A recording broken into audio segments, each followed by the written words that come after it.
Todos los seres humanos somos diferentes entre nosotros. Cada quien es un producto único y irrepetible que posee sus propios pensamientos, sentimientos y percepciones del mundo social que le rodea. Resulta entonces improbable la idea de hallar alguna persona que comparta exactamente tus visiones e ideas.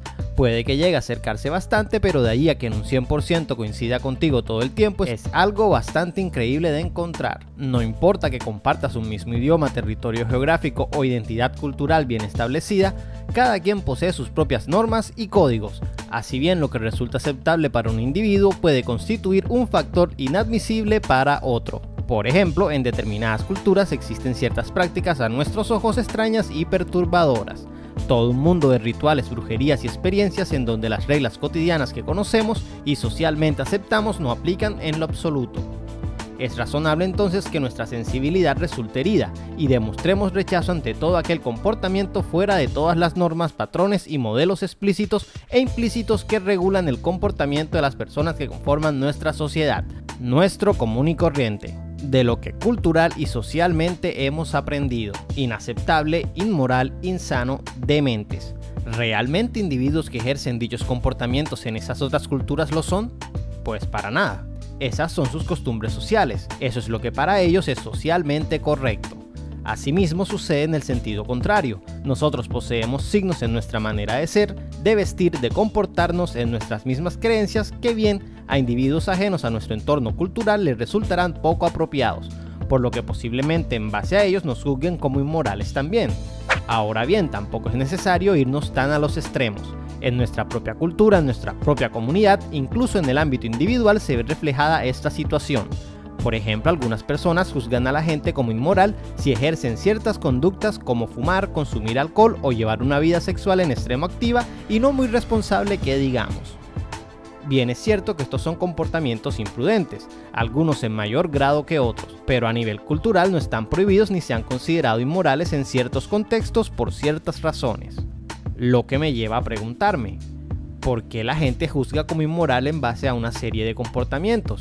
¿Qué determina si un comportamiento es inmoral? ¿Qué relación existe entre los comportamientos y los rasgos de una persona? ¿Y qué factores influyen en el juicio? Constantemente, como seres racionales que somos, emitimos pensamientos ya sea a favor o en contra del mundo que nos rodea. Resulta fácil formular un juicio con respecto a un objeto. ¿Es tal objeto realmente útil o necesario?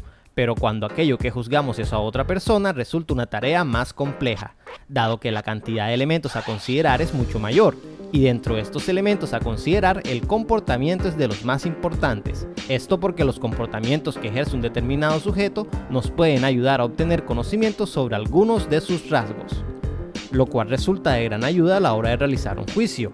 Ese proceso mediante el cual buscamos identificar las causas del comportamiento de los otros y así obtener conocimientos sobre sus rasgos estables y disposiciones es lo que en psicología denominamos atribución.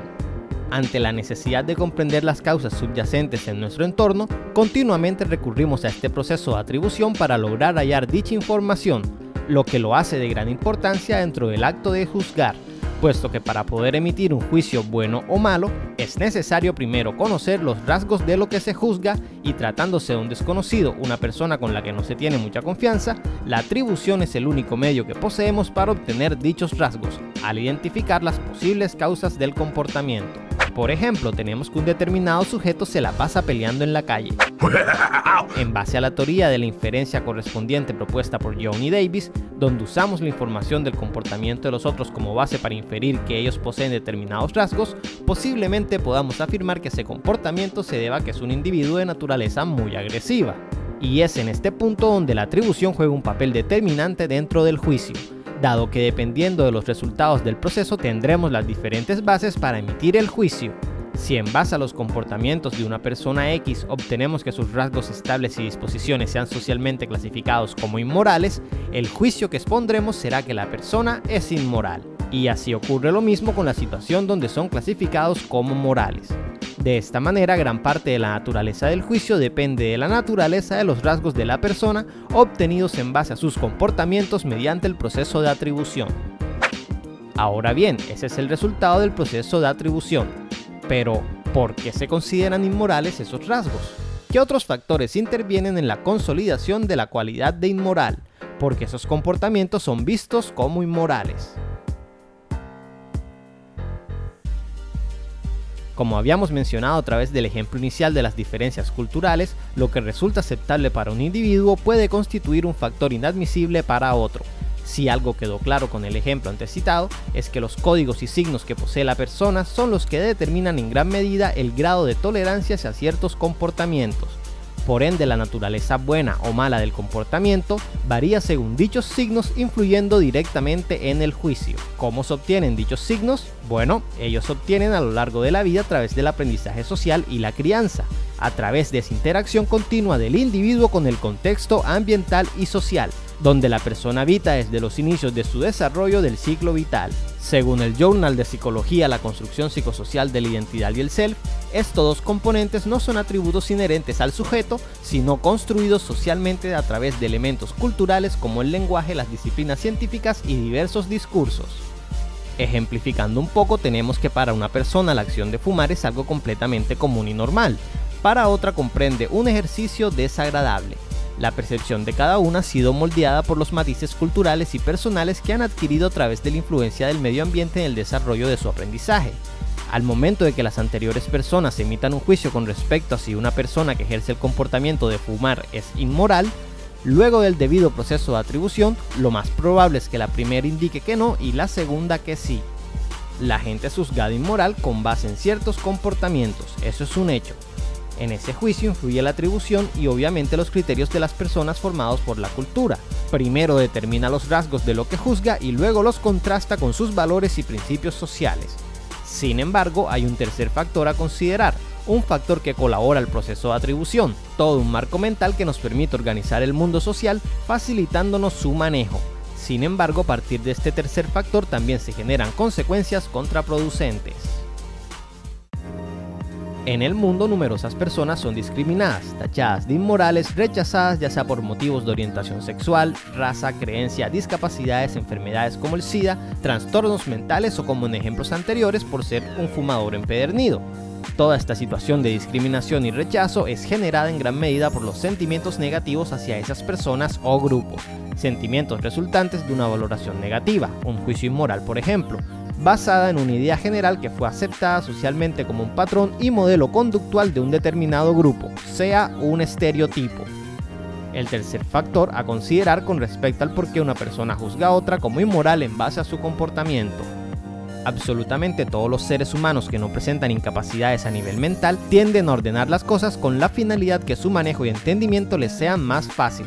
Por ejemplo, los alimentos, cada cual en su propia categoría, vegetales, frutas, carnes, granos. Así, cuando pensamos en comprar una manzana en el mercado, rápida e instantáneamente sabemos que tenemos que buscar en la sección donde se encuentran las frutas. La anterior tendencia a categorizar y agrupar las cosas e incluso las personas dentro de grupos que compartan ciertas cualidades es la que origina los estereotipos, los cuales categorizan incluso más allá de las cualidades físicas.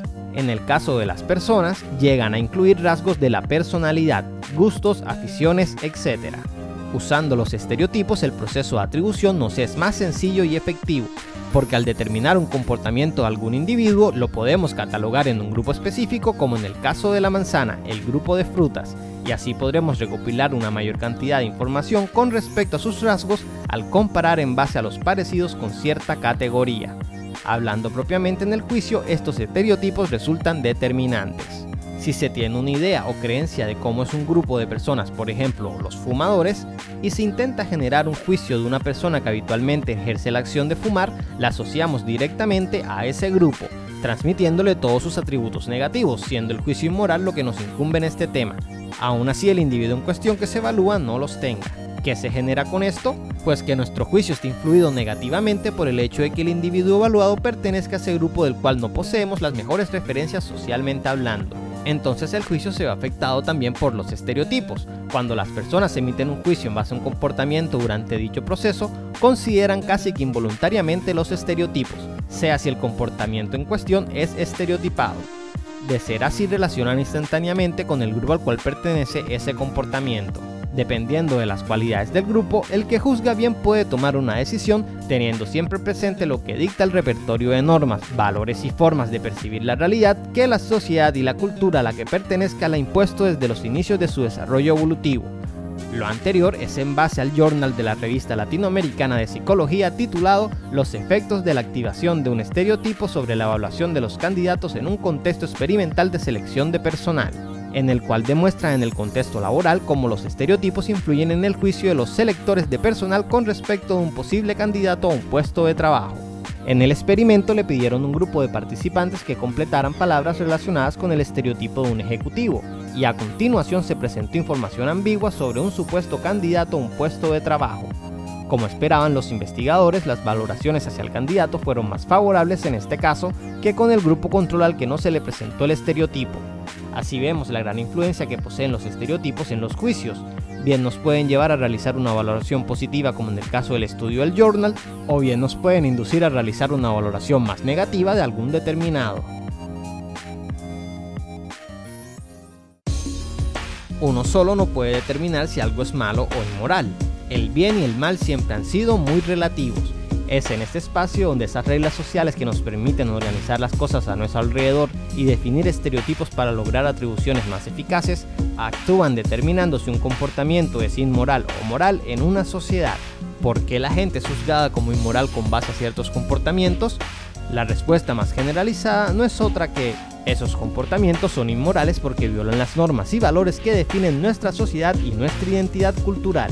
Y eso quizás lleve razón, pero tiende a empañar las razones por las cuales dichos comportamientos fueron evaluados como inmorales realmente.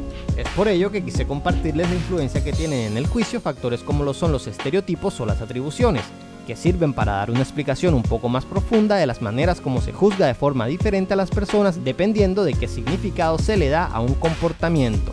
Ahora bien, hay otra variable a tener en cuenta: los sesgos.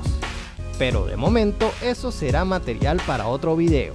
No siendo más, su amigo Mata Aburrimiento se despide.